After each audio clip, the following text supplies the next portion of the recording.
আলহামদুলিল্লাহ রাব্বিল আলামিন ওয়াসসালাতু ওয়াসসালামু আলা আশরাফিল আমবিয়া ওয়াল মুরসালিন নবিয়িনা মুহাম্মদ ওয়া আলিহি ওয়া আসহাবিহি আজমাইন আম্মা বাদ। সম্মানিত ভাই বন্ধুগণ, আজ আমরা আলোচনা করব এমন কিছু হতভাগা ব্যক্তি আছেন যেই হতভাগা লোকেরা যত নেক আমল করুক না কেন আল্লাহ সুবহানাহু ওয়া তাআলার কাছে তা কবুল হয় না, গ্রহণ হয় না। আর বলাই বাহুল্য, আপনি আমল করবেন, ইবাদত করবেন আল্লাহকে সন্তুষ্ট করার জন্য, আল্লাহকে সন্তুষ্ট করলেই আপনি জান্নাতে যেতে পারবেন। যে আল্লাহকে সন্তুষ্ট করবার জন্য আমরা আমল, ইবাদত, জিকির, আজকার, তাসবিহ, সালাত, সিয়াম সব করি, সে আল্লাহর কাছে যদি এগুলো অ্যাকসেপ্টেড না হয়, গ্রহণযোগ্য না হয়, আল্লাহ যদি সেগুলোকে গ্রহণ না করেন, তাহলে এই আমল করে আমাদের কোনো উপকার আসবে না। ঠিক না ঠিক? সুতরাং আল্লাহর কাছে যে কোনো আমল গ্রহণযোগ্য হওয়ার জন্য মৌলিকভাবে তার কয়েকটা শর্ত আছে। তার ভিতরে এক নম্বরের শর্ত হলো ঈমান থাকা। যদি কারোর ভিতরে ঈমানই না থাকে, সে যত ভালো কাজই করুক না কেন আল্লাহর কাছে সেটা গ্রহণযোগ্য হবে না। দ্বিতীয়ত, যেটি মৌলিক শর্ত যে কোনো আমল আল্লাহর কাছে গ্রহণযোগ্য হওয়ার জন্য, সেটি হলো আমলটি নবী আলাইহিসসালামের পদ্ধতি অনুযায়ী হতে হবে। এছাড়া অন্য কোনো মনগড়া পদ্ধতি অনুযায়ী করলে সে আমল আল্লাহর কাছে গ্রহণযোগ্য হবে না। তৃতীয় যে শর্ত আছে আল্লাহর কাছে যে কোনো আমল গ্রহণযোগ্য হওয়ার জন্য, সেটা হলো সে আমলটি করতে হবে ইখলাসের সঙ্গে, নিষ্ঠার সঙ্গে। এই আমলটি হবে শুধুমাত্র মালিককে খুশি করার জন্য। দুনিয়ার কোনো ধান্দা, দুনিয়ার কোনো বিশেষ ফায়দা হাসিল করা, কোনো মানুষকে খুশি করা, কারোর কাছে জাহির করা, কারোর কাছে এটার স্বীকৃতি পাওয়া, এ জাতীয় কোনো ধান্দা থাকতে পারবে না। শুধুমাত্র আল্লাহকে খুশি করার উদ্দেশ্যে যদি করা হয়, সেটা হবে ইখলাসের সঙ্গে। অতএব যদি আমি ঈমানের সঙ্গে নবী আলাইহিস সালামের পদ্ধতি অনুযায়ী সহিভাবে এবং শুধুমাত্র আল্লাহকে খুশি করার উদ্দেশ্যে এবং দুনিয়ার কোনো মানুষের কাছ থেকে কোনো ফিডব্যাকের আশা করা ছাড়া কোনো ইবাদত করি, তাহলে ইনশাআল্লাহ সেই ইবাদত আল্লাহর কাছে গ্রহণযোগ্য হওয়ার মতো উপযুক্ত ইবাদত বলা যেতে পারে। এরপরেও ব্যক্তির ব্যক্তিগত কিছু চারিত্রিক ত্রুটির কারণে, কিছু দোষের কারণে, কিছু খারাপ স্বভাবের কারণে অনেক সময় এই শর্তগুলো থাকা সত্ত্বেও আল্লাহ সুবহানাহু ওয়া তাআলার কাছে আমল গ্রহণযোগ্য হয় না। এরকম 13 শ্রেণীর ব্যক্তির সঙ্গে আজকে আমরা পরিচিত হব।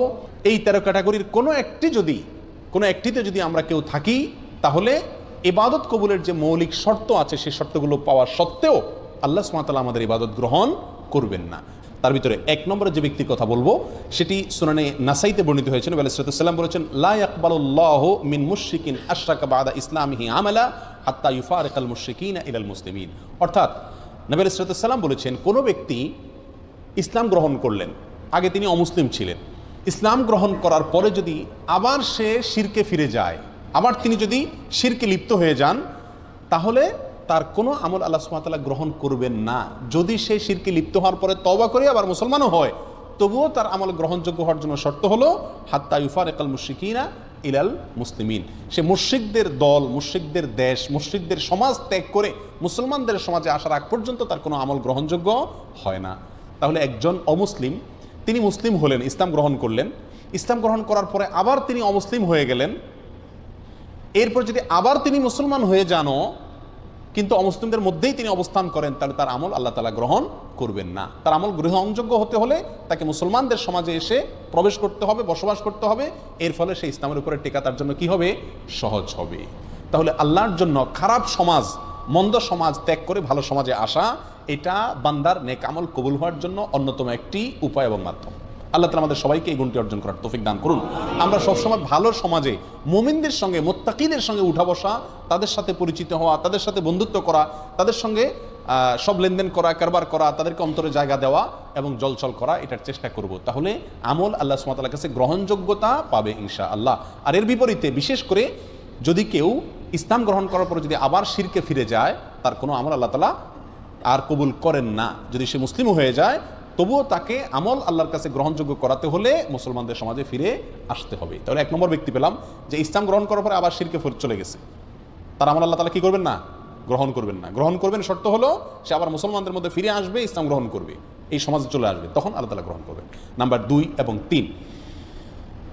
3 এই দুটো পয়েন্ট বর্ণিত হয়েছে আবু দাউদ এবং সহিহ ইবনে খাজামা বর্ণিত এক হাদিসের মধ্যে। নবী আলাইহিস সালাম এখানে এই হাদিসে 2 ব্যক্তির কথা বলেছেন, যে 2 ব্যক্তির আমল আল্লাহ সুবহানাহু ওয়া তাআলা কি করবেন না? কবুল করবেন না। কারা তারা? নবী আলাইহিস সালাম বলেছেন, লা ইয়াকবালুল্লাহু সালাতান বিগাইরি তাহুরিন। এটা হলো দ্বিতীয় ব্যক্তি। ওই ব্যক্তির সালাত আল্লাহ সুবহানাহু ওয়া তাআলা কবুল করবেন না যে সালাত পড়তেছে পবিত্রতা অর্জন করা ছাড়া। তার মানে পবিত্রতা অর্জন করা সালাতের জন্য পূর্ব শর্ত। এখন যদি পবিত্রতা অর্জনের ত্রুটি থাকে, কোথাও শুকনা থাকে, ভালো করে ওযু না করেন, ভালো করে গোসল না করেন, তাহলে আপনার এই সালাত হবে না। এই সালাত আবার পুনরায় করতে হবে, এটা বিশুদ্ধই হবে না, আল্লাহ তাআলার কাছে এটা অ্যাকসেপ্টেডই হবে না। তাহলে সালাত এটা আদায় করার জন্য, এটা কবুল হওয়ার জন্য পূর্ব শর্ত হলো পবিত্রতা থাকা। সম্প্রতি একটা ভিডিও ক্লিপ, ছোট ভিডিও ক্লিপ আপনারা অনেকেই দেখেছেন হয়তো, অনলাইনে প্রচুর পরিমাণ ছড়িয়ে গেছে। সেটা হলো হারামে মক্কায় ভারতের দুজন লোক, ইন্ডিয়ার দুজন লোক, তারা ওমরা বা হজ করার জন্য আসছেন দেখা যাচ্ছে ভিডিওতে, এবং জামাত দাঁড়ায় গেছে হারামে। এখন আশপাশে হয়তো অজুর জায়গা ধারে কাছে নাই, তো তারা এক জায়গায় এরকম শূন্যের মধ্যে কোনো পানিটাই নাই, এভাবে নিচ্ছে, কুলি করতেছে, হাত মুখ ধুইতেছে, পানি কিন্তু নাই। একটা ড্রাম বা বাক্সর সামনে এরকম হাত দিচ্ছে, মুখে মুছতেছে, মানে মনে মনে অজু করতেছে, অথচ পানি নাই। তাদেরকে আশপাশে অনেকে বোঝানোর চেষ্টা করছে যে ভাই পানি তো নাই, তোমরা কি অজু করতেছো। তারা এটা নিয়তে অজু করে ফেলতেছে। তাহলে এইভাবে যদি কেউ অজু করে তার সালাত কবুল হবে না। অপবিত্র ব্যক্তির সালাত নামক ইবাদত আল্লাহ কি করবেন না, কবুল করবেন না। এটা হলো দ্বিতীয় ব্যক্তি যার সালাত বা ইবাদত কি হবে না, কবুল হবে না। অতএব ভালোভাবে উত্তম রূপে উযু এবং গোসল করতে হবে। নাম্বার 3, ওয়ালা সাদাকাতা মিন গুলুল। আমাদের সমাজে আজ হালাল ইনকাম করা মানুষ, হালাল উপার্জন করা মানুষ সোনার হরিণ হয়ে গেছে ভাই। আলহামদুলিল্লাহ, দানকারী মানুষের অভাব নেই, সবাই টুকটাক দান করার চেষ্টা করে। কিন্তু এই হাদিসটি জানার পরে দান করার চাইতে ইনকাম যেন হালাল থাকে সেদিকে আমরা বেশি গুরুত্ব দেব। নবী আলাইহিস সালাম বলেছেন, ওয়ালা সাদাকাতা মিন গুলুল। অবৈধ সম্পদ আত্মসাৎ করে যে সম্পদ কামাই করেছেন, হারাম উপায়ে যে সম্পদ কামাই করেছেন, সেই সম্পদ দিয়ে যদি আপনি সাদকা করেন, দান করেন, এই দান কবুল হবে না, এটা আল্লাহর কাছে গ্রহণযোগ্য হবে না। তাহলে তৃতীয় ব্যক্তি হলেন ওই ব্যক্তি যে ব্যক্তি হারাম পথে উপার্জন করেন, তার দানের ইবাদত আল্লাহ কি করবেন না, কবুল করবেন না। নাম্বার 4 নম্বর, যার আমল ইবাদত কবুল হবে না, বিশেষ করে সালাতের কথা বলা হচ্ছে এখানে, সালাত কবুল হবে না, তিনি হলেন ওই মহিলা যে মহিলা সালাত আদায় করছেন অথচ তিনি খেমার পরেন নাই, অর্থাৎ ওড়না পরেন নাই। সুনান আবু দাউদের হাদিসে আসছে, নবী সাল্লাল্লাহু আলাইহি ওয়াসাল্লাম বলেছেন, লা ইয়াকবালুল্লাহু সালাতা হাইদিন ইল্লা বিখিমার। প্রাপ্ত বয়স্কা মহিলা তিনি যদি সালাত আদায় করেন তো তার সালাত আল্লাহ সুবহানাহু ওয়া তাআলা কি করবেন না, কবুল করবেন না, যদি তার মাথায় কি না থাকে, ওড়না না থাকে। অর্থাৎ যেভাবে সতর ঢেকে সালাত আদায় করা দরকার সেভাবে যদি সতর না ঢাকা হয় তাহলে তার সালাত হবে না। আমাদের সমাজে বেশিরভাগ মা বোনেরা না জেনে না বুঝে এমনভাবে সালাত আদায় করেন, এমন পোশাকে সালাত আদায় করেন যেই পোশাকে সালাত হয় না, এবং শত শত হাজার হাজার লক্ষ লক্ষ মা বোনরা এভাবে সালাত আদায় করেন বলে আমি জানি। আমাদের পুরুষদের দায়িত্ব তাদেরকে শিখিয়ে দেওয়া। মেয়েদের সালাত বিশুদ্ধ হওয়ার জন্য পূর্ব শর্ত হলো সালাতের মধ্যে সতর ঢাকতে হয়, পুরুষরা পুরুষদের পরিমাণে, মহিলারা মহিলাদের সতর ঢাকতে হয়। মহিলাদের সালাতের মধ্যে সতর হলো তার মুখমণ্ডল ছাড়া, এবং অনেক ওলামা ইকরাম বলেছেন 2 হাতের কবজি ছাড়া এবং 2 পায়ের পাতা ছাড়া, কেউ কেউ পাতাকেও যোগ করেছেন। আর বাকি পুরা শরীর ঢাকতে হবে। মাথার চুল সেটাও দেখা যেতে পারবে না, খোলা থাকতে পারবে না।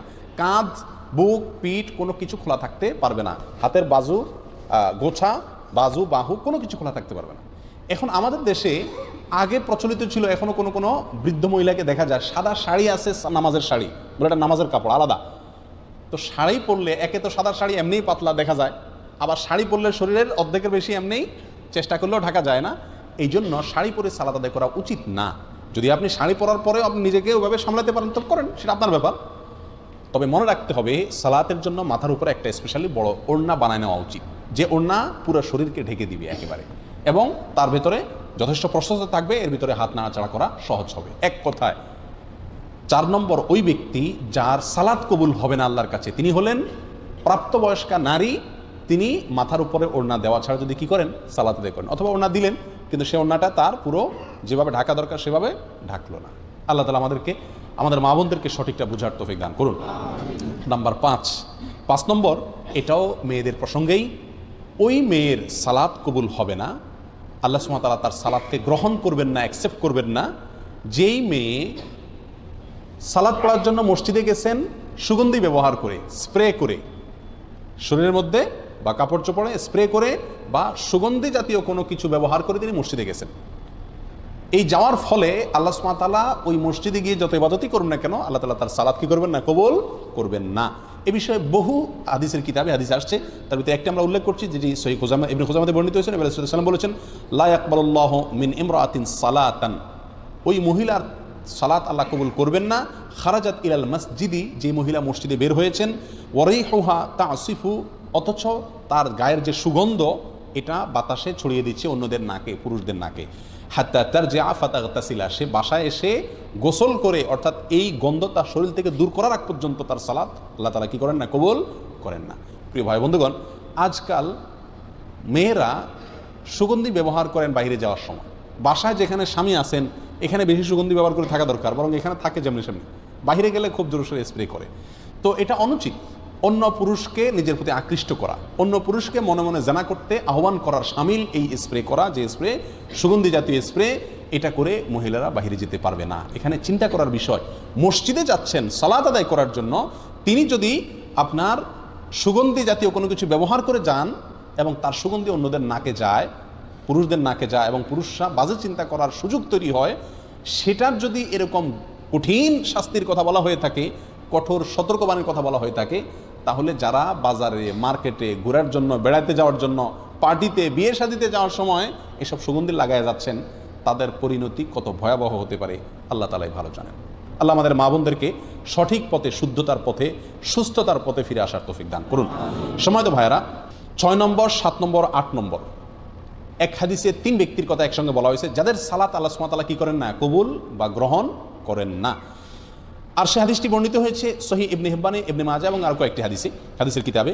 নবী আলাইহিস সালাম বলেছেন, সালাসাতুন লা তারতাফিউ সালাতুহুম ফাওকা রুউসিহিম শিবরা। 3 ব্যক্তি আছে যারা নামাজ পড়লে তাদের নামাজটা মাথার 1 বিঘত উপরে উঠে না, আল্লাহর আরশ পর্যন্ত যাওয়া তো পরের কথা, অর্থাৎ তাদের এই সালাত আল্লাহর কাছে কবুল হয় না। সেই লোক কারা? হতভাগা।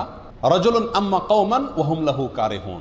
1 নম্বর হলেন ওই ব্যক্তি, যে ব্যক্তি কোনো এলাকার মানুষের মসজিদের ইমাম, তিনি ইমামতি করেন, অথচ মুসল্লিরা তার উপরে অসন্তুষ্ট। অসন্তুষ্ট বলতে ন্যায়সঙ্গত কারণে অসন্তুষ্ট। আজকাল তো হুজুররা চলা একটু বাঁকা হইলেও পাবলিক বলে না হুজুর পছন্দ না। তো হুজুরের ব্যক্তিগত কারণে যদি আপনি অপছন্দ করেন, সেটাতেই হুজুরের কোনো কিছু আসবে যাবে না, ওটাতে আপনার কপাল আপনি পড়বেন। কিন্তু যদি যুক্তিসঙ্গত কারণে লোকটা বেদাতি, লোকটা খারাপ মানুষ, লোকটার ভিতরে কোনো বদভ্যাস আছে, সেই কারণে যদি পাবলিক তার প্রতি অসন্তুষ্ট থাকে, তাহলে এই ব্যক্তি জেনে শুনেও পাবলিক আমার উপর অসন্তুষ্ট, আমার কোনো চরিত্রের দোষের কারণে, তারপরেও সেই ইমামতির আসন ধরে আছে, আঁকড়ে আছে, তো এই ব্যক্তির উপরে, এই ব্যক্তির ব্যাপারে এই কথা আসছে যে তার সালাত তার মাথার 1 বিঘত উপরেও উঠে না, অর্থাৎ আল্লাহর কাছে কবুল হয় না। নাম্বার 2, ওয়ামরাআতুন বাতাত ওয়া যাওজুহা আলাইহা সাখিত। ওই মহিলা যিনি সারাটি রাত কাটিয়ে দিলেন, অথচ সারা রাত তার স্বামী তার উপরে অসন্তুষ্ট। আমাদের মা বোনদের মধ্যে এই সমস্যাটা ঘরে ঘরে কম বেশ আছে। স্বামী স্ত্রী ঝগড়া লাগবেই, এটা চিরন্তন বিষয়। নবী আলাইহিস সালামের মতো মানুষ, তার সঙ্গে উম্মাহাতুল মুমিনিন রাদিয়াল্লাহু তাআলা আনহাদের সাথেও মনোমালিন্য তৈরি হয়েছে। নবী আলাইহিস সালাম রাগ করে মসজিদে যান নাই, এ বাসায় যান নাই, মসজিদে শুয়ে রয়েছেন। ওমর রাদিয়াল্লাহু তাআলা এসে মধ্যস্থতা করে মিলিয়ে দিয়েছেন। এই ঘটনা ঘটছে। উম্মাহাতুল মুমিনিন একদিকে, নবী আলাইহিস সালাম একদিকে, তাদের জীবনে যদি এটা হয় তাহলে বোঝা গেল স্বামী স্ত্রীর জীবনে ঝগড়া, কথা কাটাকাটি, ভুল বুঝাবুঝি এগুলো হবেই হবে, এর কোনো চারা নাই। পাতিল দুটো একসাথে থাকলে বাড়ি খাবেই। কিন্তু আমাদের বোনদেরকে খেয়াল করতে হবে, যেহেতু আমাকে আল্লাহর সন্তুষ্টি অর্জন করতে হবে, আমার ইবাদত আল্লাহর কাছে কবুল করাইতে হবে, অতএব রাগ করে আপনি থাকেন, কিছু সময় থাকেন, সমস্যা নাই। সারাটা রাত স্বামীর উপরে রাগ করে আপনি থাকিয়েন না, অন্তত রাতের কিছু অংশ গেলে রাগটা মিটানোর চেষ্টা করেন। যদি স্বামী অন্যায়ভাবে রাগ করে থাকে, গায়ের জোর রাগ করে, সেটা ভিন্ন কথা। যাই হোক, তাহলে দ্বিতীয় হলেন ওই স্ত্রী যিনি সারাটি রাত কাটিয়ে দিলেন, অথচ তার স্বামী তার কারণে তার উপরে কি অসন্তুষ্ট। যদি স্বামী অন্যায়ভাবে অসন্তুষ্ট হয় এবং তাকে সন্তুষ্ট করার কোনো জায়গা না থাকে, গোয়ার টাইপের হয়, তাহলে ভিন্ন কথা। 3 নম্বর, আব্দুন আবেক, ওই গোলাম বা কৃতদাস যে মালিক থেকে পালিয়ে গেছে অনুমতি ছাড়া, কোনো তার সাথে চুক্তি ছাড়া তার থেকে পালিয়ে গেছে। কোনো কোনো বর্ণনা আসছে ওই 2 ভাই, যেই 2 ভাই নিজেদের মধ্যে মারামারি বা কাটাকাটিতে লিপ্ত। তাহলে এই হাদিসে 3 ব্যক্তির কথা আমরা পেলাম, আর আগে 5 জনের কথা বললাম, তাহলে মোট 8 জনের কথা পেলাম যাদের সালাত বা ইবাদত আল্লাহর কাছে কি হয় না, গ্রহণযোগ্য হয় না। নাম্বার 9 নম্বর হলেন ওই ব্যক্তি, যে ব্যক্তি মদিনার মতো শহর, আল্লাহ নবী আলাইহিস সালামের মহব্বতের শহর, তার স্মৃতি বহনকারী শহর, পৃথিবীর 2য় সবচেয়ে গুরুত্বপূর্ণ এবং পবিত্র শহর, যে শহর কিয়ামতের আগে দাজ্জালের ফিতনা থেকে পর্যন্ত মুক্ত থাকবে, যে শহরের বহু ফজিলতের কথা হাদিসে বর্ণিত হয়েছে, সেই শহরে যে ব্যক্তি ফিতনা ফাসাদ করবে, সেই শহরে যে ব্যক্তি অশান্তি সৃষ্টি করার অপচেষ্টা চালাবে, এই ব্যক্তির কোনো আমল, নফল আমল, ফরজ আমল কিচ্ছু আল্লাহ তাআলা গ্রহণ করবেন না। আপনারা কেউ বলতে পারেন এটাও কেউ করে, মদিনাতে কেউ এই অশান্তি করে? গত বছর রমজানেই তো হয়েছে, বোমা হামলা হয়েছে, না জানি কি জানি ফুটছে মসজিদে হারামের আশেপাশে কোনো একটা গাড়ির পার্কিংয়ে, গত বছর রমজানের শেষের দিকে হয়েছিল। তো এটা হতে পারে কোনো আল্লাহর বান্দা, আল্লাহ তাকে হেদায়েত দান করুক, এই ভুল পথে পা বাড়াতে পারেন। তার জন্য সাবধান বাণী, তার কোনো আমল আল্লাহ তাআলা নফল ফরজ কিচ্ছু গ্রহণ হবে না যদি আল্লাহ নবী সাল্লাল্লাহু আলাইহি সাল্লামের মদিনার শহরে কি করে কেউ অশান্তি সৃষ্টি করে। আমরা কেউ বলতে পারি যে আমরা তো এটা করবো না, তাহলে এই ওয়াজ আমাদের দরকার নাই। না ভাই, মদিনাতে আমাদের যাদের যাওয়া পড়ে, আমরা যাওয়ার সুযোগ হয়, মদিনার শহরটার প্রতি আলাদা কেয়ার করা আমাদের সবারই দায়িত্ব। আপনি একটা কলা খেয়ে মদিনার রাস্তায় ফেলে দিলেন, এটা তো মদিনার শহরটাকে আপনি নষ্ট করলেন। অতএব আপনি এই হাদিসের মধ্যে সরাসরি না পড়েন, কিন্তু কাছাকাছি ক্যাটাগরির আমল তো করলেন। হ্যাঁ, মদিনা শহরের ক্ষেত্রে আমাদেরকে সচেতন থাকতে হবে যে আমার কোনো আচরণ, কোনো কাজ দ্বারা যেন মদিনা শহরের কোনো ক্ষতি বা শহরবাসীর কোনো ক্ষতি না হয়। একই সঙ্গে মক্কার ব্যাপারেও, যেহেতু মক্কা হারাম, পৃথিবীর সবচেয়ে পবিত্র শহর, সেটারও পবিত্রতা রক্ষার জন্য চেষ্টা করতে হবে। যাই হোক, মূল হাদিসটি আমরা চলে আসি। হাদিসটি সহিহ মুসলিম সহ বিভিন্ন হাদিসের কিতাবে আসছে। নবী সাল্লাল্লাহু আলাইহি ওয়াসাল্লাম বলেছেন, আল মাদিনাতু হারামুন মা বাইনা আইর ইলা সাউর। মদিনা শহরটা সম্মানিত শহর। ফামান আহদাসা ফিহা হাদাসান, যে ব্যক্তি এই মদিনা শহরে কোনো দুর্ঘটনা ঘটাবে, আও মুহদিসান, অথবা কোনো দুর্ঘটনাকারীকে আশ্রয় দিবে, ফাআলাইহি লানাতুল্লাহি ওয়াল মালাইকাতি ওয়ান নাসি আজমাইন, তার উপরে আল্লাহর লানত, ফেরেশতাদের লানত, সকল মানব জাতির লানত পড়ে তার উপরে। এবং লা ইয়াকবালুল্লাহু মিনহু ইয়াউমাল কিয়ামাতি আদলান ওয়ালা সারাফা, কিয়ামতের দিনে ব্যক্তি যত আমল করে নিয়ে যাক না কেন, আল্লাহর কাছে তার কোনো ফরজ নফল কোনো আমল কি হবে না, গ্রহণযোগ্য হবে না। তাহলে মদিনা শহরে যে অশান্তি সৃষ্টি করে, তার জন্য এই পরিণাম যে তারও আমল, কোনো আমল আল্লাহ কি করবেন না, গ্রহণ করবেন না। এরপরে আসি 10, 11, 12, তিনটা পয়েন্ট আসছে এক হাদিসে। আর হাদিসটি বর্ণিত হয়েছে সহিহুল জামের ভিতরে, তাবরানীদের ভিতরে আসছে। নবী সাল্লাল্লাহু আলাইহি ওয়াসাল্লাম বলেছেন, সালাসুন লা ইয়াকবালুল্লাহু লাহুম সারফান ওয়ালা আদলা। তিন হতভাগা ব্যক্তি আছেন যাদের কোনো ফরজ নফল কোনো আমল আল্লাহ সুবহানাহু ওয়া তাআলা, নফল বা ফরজ কোনো আমল আল্লাহ তাআলা গ্রহণ করবেন না। কারা তারা? নাম্বার 1, আকুন, মা বাবার অবাধ্য সন্তান, মা বাবাকে কষ্ট দেয়, মা বাবার ন্যায্য দাবিকে মানে না, মা বাবার ন্যায়সঙ্গত নির্দেশকে ফলো করে না। বড় কঠিন একটা জায়গা, মানতেই হবে। আল্লাহ এবং তার রাসূল সাল্লাল্লাহু আলাইহি সাল্লামের পরে যার নির্দেশ মানতে আমি বাধ্য, কে সে? আমার জন্মদাতা বাবা এবং মা। যতক্ষণ সাধ্যে কুলায় মানতে হবে, শুনতে হবে। আজ আমাদের অবস্থা হয়ে গেছে যে আমরা ওই যে এর আগে একটা হাদিস আপনাদেরকে শুনেছিলাম, 15টি বদভ্যাস যখন কোনো জাতির ভিতরে আসবে, তখন আল্লাহর গজব সেখানে সে জাতির উপরে চলে আসবে। তার ভিতরে একটা হলো, একটা সময় আসবে কিয়ামতের আগে মানুষ বউয়ের কথা শুনবে, মায়ের কথা শুনবে না, দোস্তকে সময় দিবে, বাপকে সময় দিবে না। আজকে সেই সময়টা এসে গেছে। আমাদের উচিত মা বাবার নির্দেশকে সর্বোচ্চ গুরুত্ব দিয়ে দেখা। আমরা জানি বৃদ্ধ বয়সে মা বাবা অনেক অযৌক্তিক নির্দেশ করবেন। মনে রাখতে হবে, আপনি যখন ছোট শিশু ছিলেন তখন যত নির্দেশ করতেন মা বাপকে, যত কিছু চাইতেন, দাবি করতেন, তার সবগুলাই প্রায় কি ছিল? অযৌক্তিক ছিল। কিন্তু মা বাবা কখনো আপনার প্রতি বিরক্ত হন নাই। আর আপনি এখন বলতেছেন না আব্বার এই কথার কোনো যুক্তি খাটে না, মা এটা বলছেন, এটা অন্যায় কথা বলতেছেন। জি, ওই অন্যায় কথাটাই আপনাকে মানতে হবে, যদি সেটা মানতে গিয়ে কারোর প্রতি অবিচার করা না হয়, আল্লাহর কোনো হুকুম লঙ্ঘন না হয়। ছোট্ট একটা গল্প বলি। এক বাবা বৃদ্ধ বয়সে একেবারে জীবন সায়ান্নে, মৃত্যুর আগ মুহূর্তে তিনি, তার ছেলে খুব ভালো, বাবার খুব খেয়াল করে। তো ছেলের মনের ভিতরে আসছে যে আমি বাবার মনে হয় সব রকমের হক আদায় করে ছেড়ে দিয়েছি। আসলে সে খুব খেদমত করতো।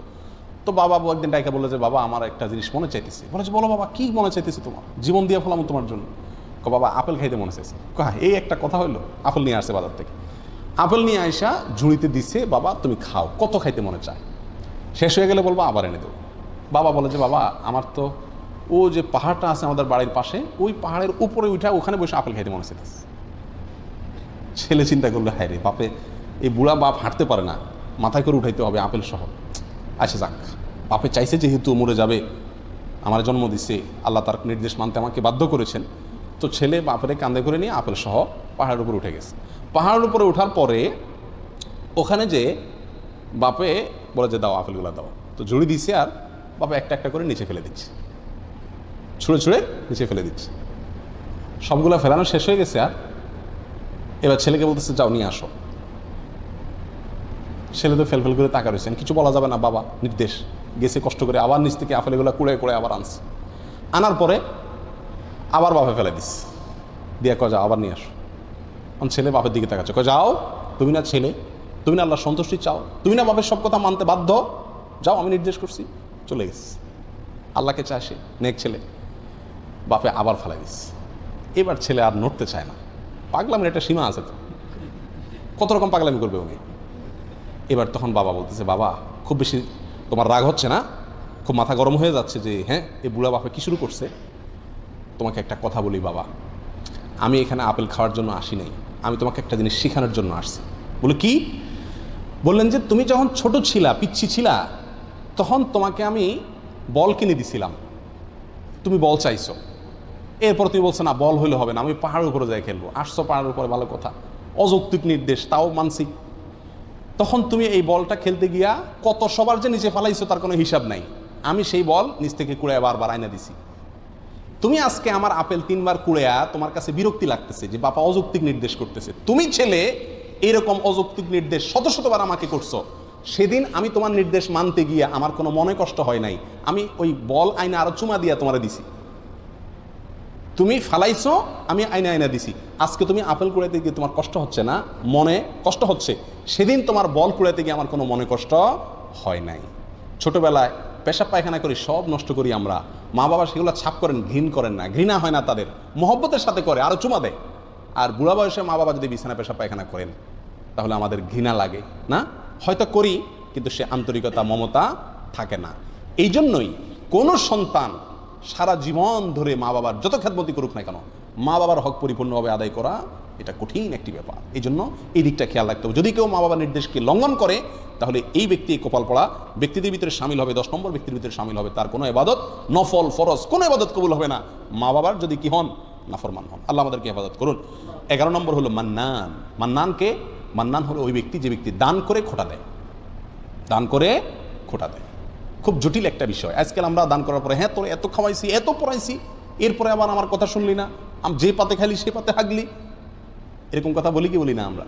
আপনার সব শেষ, বরবাদ হয়ে গেল। আপনার আমল আল্লাহর কাছে কবুল হবে না। খোটা দেওয়া মানুষ করবেন আল্লাহর জন্য, ওই ব্যক্তির কাছ থেকে থ্যাংক ইউ আশা করবেন না, স্বীকৃতিও আশা করবেন না, আশা করবেন আল্লাহর কাছে। 11 নম্বর গেল। 12 নম্বর হলেন ওয়া মুকাযযিবুন বিল কাদার, যে তকদিরকে, ভাগ্যকে অস্বীকার করে, সেই ব্যক্তিরও কোনো আমল কবুল হবে না। 13 নম্বর সর্বশেষ পয়েন্ট, যেটি মুস্তাদরাক হাকিমে আসছে, লা ইয়াকবালুল্লাহু সালাতা ইমামিন হাকামা বিগাইরি মা আনজালাল্লাহ। ওই শাসক তার সালাত আল্লাহ সুবহানাহু ওয়া তাআলা কবুল করবেন না যেই শাসক আল্লাহ যা নাজিল করেছেন সেই বিধানের ব্যতিক্রম বা উল্টা ফয়সালা করে, বা উল্টা বিধান অনুযায়ী সে বিচার করে, শাসন করে এবং ফয়সালা করে, তারও সালাত কবুল হবে না। এই হাদিসটি মুস্তাদরাক হাকিমে আসছে। এই হাদিসটির বিশুদ্ধতা নিয়ে কেউ কেউ এটাকে জয়ীফ বলেছেন, কিন্তু কেউ কেউ এটাকে ইমাম হাকিম রাহিমাহুল্লাহ তিনি এটাকে সহি বলেছেন। তাহলে 13 ব্যক্তিকে আমরা পেয়ে গেলাম যাদের সালাত অথবা নেক আমল আল্লাহর কাছে কি হয় না, গ্রহণযোগ্য হয় না। আল্লাহ তাআলা আমাদের সবাইকে এই 13 ক্যাটাগরি থেকে নিজেকে মুক্ত করার তৌফিক দান করুন। আমি আবারও এক নজরে বলে দিচ্ছি, মুশরিক যে অমুসলিম ছিল, ইসলামে আসছে, আইসা আবার যদি ইসলামে অমুসলিমদের মধ্যে ফিরে যায়, সে মুসলমানদের মধ্যে সমাজে ফিরে আসার আগ পর্যন্ত তার কি হয় না, কোনো আমল আল্লাহর কাছে কবুল হয় না। 1।